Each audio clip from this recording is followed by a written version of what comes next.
Los invito a ser inactuales, refractarios al sistema, reacios o no dóciles a las tendencias imperantes, a no dejarnos fascinar por las modas, por las noticias, por la supuesta actualidad. Siempre hay en cada época, decía Chesterton, un puñado de personas que se atreven a ser inactuales. Para procurar ¿qué? Bueno, salirse de eso que llamamos la Matrix, de esa ilusión de realidad que nos crean los medios. Hoy quiero hablar de algo que tiene que ver con un secreto al que se accedía solamente a través de las escuelas de iniciación cientos de años atrás, en Samotracia, en Delfos, en Eleusis, en Memphis, en Heliópolis, y que después, por supuesto, algún alma benévola sacó a la luz, que después los filósofos, los místicos, descubrieron por sí mismos incluso, porque la verdad es algo que está ahí, que no es privilegio de unos pocos iluminados, instruidos. Para escándalo de los sabios, la verdad es lo más democrático, lo más simple y sencillo y accesible a todas las personas que existe. Bueno, entre esas verdades hay una emocionante, hay una, sí, apasionante, que además de ser interesante es clave para el autoconocimiento, clave para la autosuperación, hoy que tanto se habla de autoayuda y autoconocimiento y demás. Y sin embargo, permanece medio oculta, medio secreta, medio olvidada, en este mundo hiperinformado e hipercomunicado en el que se habla de tantas cosas y se callan tantas otras. Conspiración de silencio. Los invito a rebelarnos contra esa conspiración y a hablar de eso que en teoría a nadie le importa. Bueno, entre esas verdades, les decía, está una que tiene que ver con acceder al estado de meditación perfecta, con experimentar eso que nosotros somos esencialmente. Además, se trata de un estado en el que uno puede desactivar neurosis, miedos, preocupaciones, ansiedades, condicionarse uno a sí mismo buenamente, positivamente, para crecer, aligerarse, evolucionar, saber más de uno mismo. Claro que hay tres cosas que no tienen definición, al buen decir de Lanza del Basto: el yo, el ser y el olor de las lilas. ¿Quién puede decir qué es el yo? No hay respuesta porque somos la respuesta, somos una respuesta viva al misterio de lo que somos. No hay una respuesta conceptual, racional, lógica. Lo mismo con el ser, lo mismo con el olor o el aroma de las lilas. Se puede experimentar olfativamente, sensitivamente el aroma de las lilas, pero no se lo puede definir. Tampoco nos podemos definir a nosotros.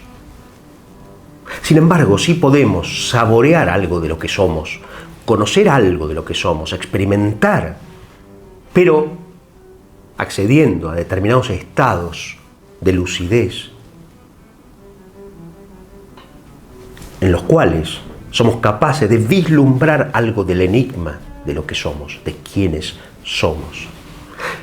Y como decía, no solamente poder saber algo de nosotros mismos más hondamente, más certeramente, sino además poder llegar a conquistar, valga la redundancia, un cierto dominio de nuestra persona,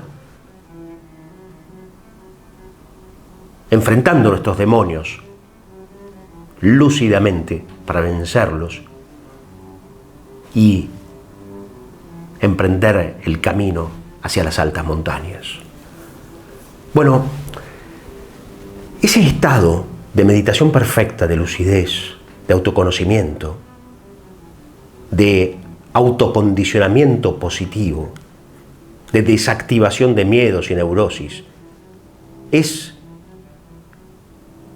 el estado previo al sueño, justo el instante previo al sueño. Es ese espacio que separa la vigilia del sueño, diría Becker. No dormía, dice Becker, Gustavo Adolfo Becker. Vagaba en ese limbo en que cambian de forma los objetos, misteriosos espacios que separan la vigilia del sueño. A ese estado se lo ha llamado hipnagógico o estados hipnagógicos. En ese estado, si uno logra no dormirse cuando se está por dormir, si logra mantener lúcida la conciencia cuando uno ya se está por entregar a los brazos de Morfeo, entonces sucede algo realmente mágico. Se abre el ojo del corazón. El córtex cerebral se apaga. La lógica se desvanece, se evanece. Se entra en un estado vibratorio del ser superior. Se vislumbran con lucidez los defectos, los miedos, y se enfrentan para vencerlos de una forma eficaz. De tal manera que al día siguiente, al despertar, estamos mejor dispuestos para afrontar el día. Y para ya no decir bonjour tristesse, ¿no? Buenos días tristeza, como decía François Sagan en su famoso libro, sino buenos días, alegría, sol, vida, Dios, alma, amor. Estado hipnagógico, en donde se abre el párpado del ojo de nuestra conciencia o del tercer ojo. Un estado intermedio, sí, entre el sueño y la vigilia, que es un umbral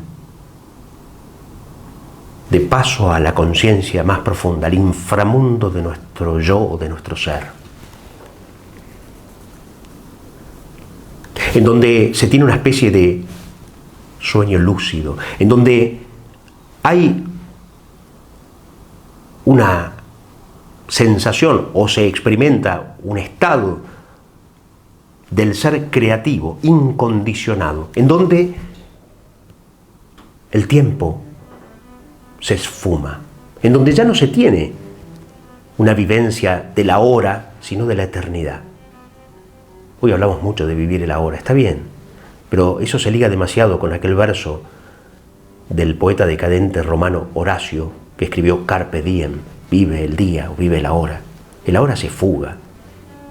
En cambio, en esos estados hipnagógicos se saborea, se experimenta la eternidad. En suma, la esencia de nuestra propia alma, que es eterna, que es atemporal.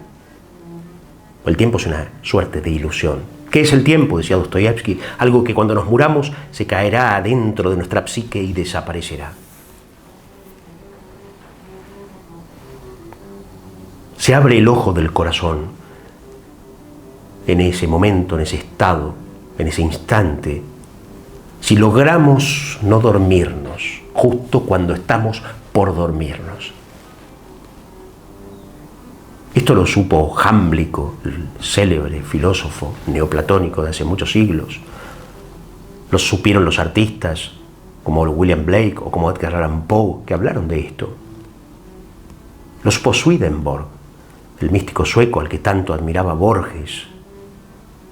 Más aún, el artista cuando crea accede a ese estado aun cuando no esté por dormirse. Por eso Sigmund Freud dijo que crear es soñar despierto. Por eso algún poeta surrealista medio loco ponía a la entrada de su cuarto, de su habitación, cuando se iba a dormir, no molestar, poeta trabajando. Qué verdades tan sencillas, democráticas, al alcance de todos. ¿Y cómo puede ser, se pregunta uno a veces, que en 12 años de colegio, por ejemplo, ningún profesor o maestra nos enseñe que tenemos acceso a ese estado, a ese lugar, a ese espacio intermedio entre el sueño y la vigilia, desde el cual podemos autocondicionarnos positivamente para superarnos, para aligerarnos,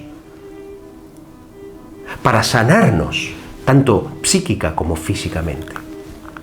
¿Cuánto tiempo va a tener que pasar para que la educación incorpore estos conocimientos básicos que la humanidad tiene en su haber desde hace miles de años? En ese estado se abre el párpado translúcido del tercer ojo, de la percepción más penetrante y lúcida.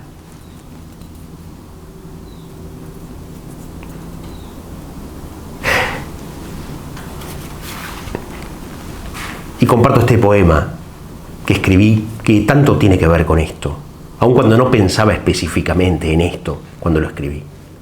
Y es interesante considerar que la poesía es realmente la iniciación en los misterios. De las artes es la que nos hace entrar, junto con la música, sí, en un estado hipnagógico de suspensión de la lógica, de la razón, de la mente, para entrar en una ensoñación sanadora,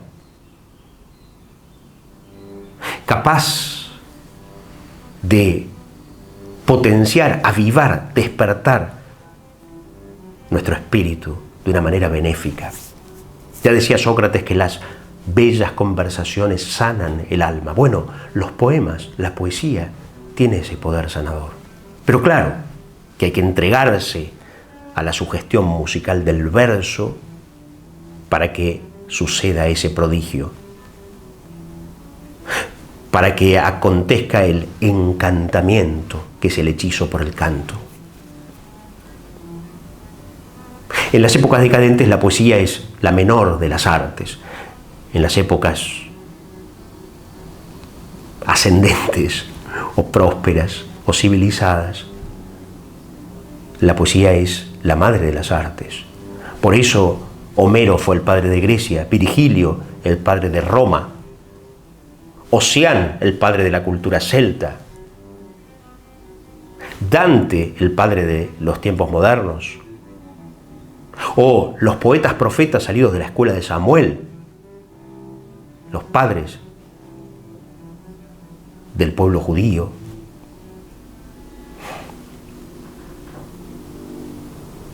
Para sentir, para percibir, para entrar en el reino mágico de la poesía, en ese bosque secreto del estado hipnagógico, es necesario entregarse a esa sugestión musical del verso. Por eso dije alguna vez que la poesía es la iniciación en los misterios. Es ir más allá de lo razonable, conocido, acostumbrado, lógico, convencional. Es salirse del mundo convencional y conocido.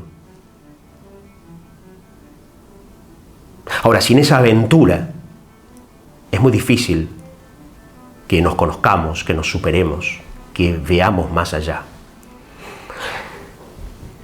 En los mapas medievales vemos que, más allá del mundo conocido, los cartógrafos escribían hic sunt leones, aquí hay leones.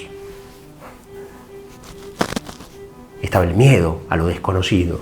Ahora, si uno no se sale de ese mundo convencional y conocido, donde se siente seguro, falsamente seguro, entonces no acontece el milagro,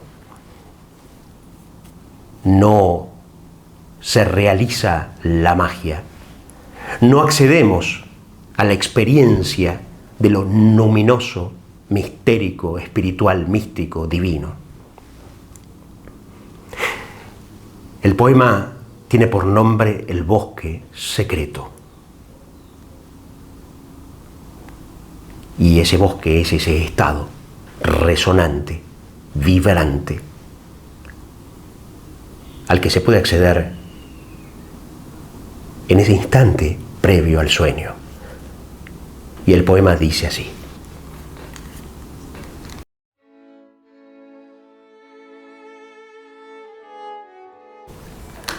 si no lo supiera, no podría vivir. Todo el mundo debería saberlo. Al otro lado del muro de los lamentos, de cemento de la horra ciudad, está el bosque de cedros azules, con sus ramas dóciles cargadas de una nieve perpetua, quemante, purificadora.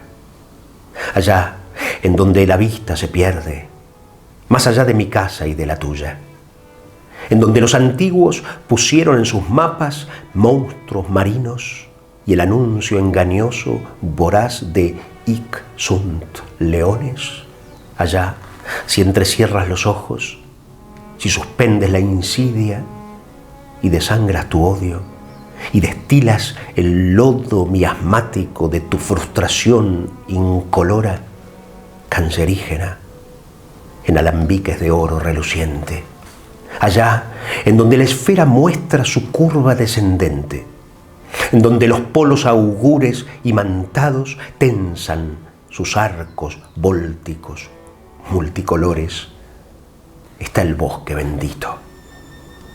Está el bendito bosque con sus estelas rústicas, milenarias, de pisadas de liebres, ciervos, aves, y el rojo rastro azul del Nazareno, redivivo, marcándote la entrada, del Nazareno, que después de la cruz se fue a ese bosque a buscar a la bella de Magdala, a que le ungiera dulce las heridas con su melena desplegada, negra, hundida en los aceites sensitivos del monte de las lágrimas. Es que no entiendes lo que digo. Sin saber esto nadie puede vivir. No lo comprendes y por eso me miras con tedio y con desdén, con sorna y con una mueca estúpida, endemoniada. Al irte a dormir, al apagar la lámpara, al volcarte pesado sobre tu hombro para disponerte a dormir, como quien cae al hoyo de su tumba con un ruedo cansino del cuerpo y un quejido inaudible que estremece el plumaje del ángel que te guarda. Ahí, en ese instante pavoroso de orfandad cósmica, de ausencia óntica, conciencia hórrida, caída kármica, ahí, en esa grieta de la nada entre el orco y el mundo, entre el morbo y la espada. Está el pasaje estrecho, está el umbral sagrado por el que pasa insomne el iniciado en los misterios órficos de la Grecia panida, védicos de la India brahmánica, alquímicos del egipcio hermético, líricos de la Gales mágica. Y de nada de esto, porque siempre es el hombre desnudo ante su alma el que desgarra el velo con su humano sollozo y humaniza a los dioses con su pena inhumana. Ahí, en ese intersticio de la conciencia, en esa endija de la sombra entreabierta, por la que el verbo aúlla como un bisonte en celo malherido al que un perfume embriaga, mezcla de acanto y rosas, mezcla de hibisco y sándalo. Ahí, en ese limbo donde tu infancia duerme, si resistes al sueño, si te mantienes lúcido e ingrávido, si no dejas por nada que la pluma de cóndor desprendida caiga en el cieno onírico para volverte cuerpo solamente, ronco, animal y estatua, si templado mantienes con tu soplido rítmico armonioso a la pluma de psique levitada, subiendo y descendiendo por la escala de los 9 peldaños invisibles, entreverás el bosque que te digo, de los cedros azules legendarios. con sus ramas cargadas de una nieve perpetua, sus galerías todas resonantes, sus raíces henchidas de una savia latiente curativa, y sin temer al fuego que no quema, al divisar las huellas que se internan profundas y se agrandan, bajándote de un cuerpo que no pesa, las seguirás.